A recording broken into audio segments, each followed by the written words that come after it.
Reporters TV news હવે જોઈએ અગત્યના સમાચાર।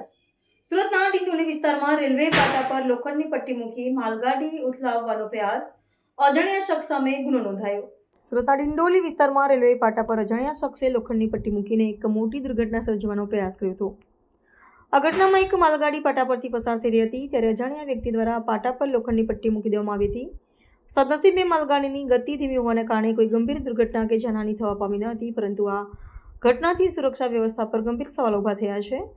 રેલવે પાટા નીચે લોખંડની પટ્ટી ફસાઈ જતાં ટ્રેન ચાલકને તુરંત અસામાન્ય પરિસ્થિતિનો ખ્યાલ આવ્યો હતો। તે ટ્રેન ચાલકે તત્કાળ ટ્રેનને રોકી દીધી હતી અને બાદમાં સમગ્ર ઘટનાની જાણ પોલીસને કરી હતી।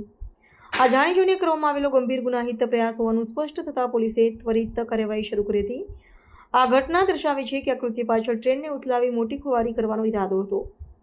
ડિંડોલી પોલીસે અજાણ્યા શખ્સ વિરુદ્ધ ગંભીર કલમો હેઠળ ગુનો દાખલ કરીને વધુ તપાસ હાથ ધરી છે। પોલીસ દ્વારા હવે રેલવે પાટા આસપાસના વિસ્તારમાં ગુનો આચરનાર શખ્સને શોધવા માટેની કાર્યવાહી અને સુરક્ષા વ્યવસ્થાની ચકાસણી કરવામાં આવી રહી છે। આ કૃત્ય રાષ્ટ્રની સંપત્તિ અને જનજીવન માટે જોખમી હોવાથી આરોપીને વહેલી તકે પકડી પાડવા માટે તપાસ ટીમો કામે લગાવવામાં આવી છે।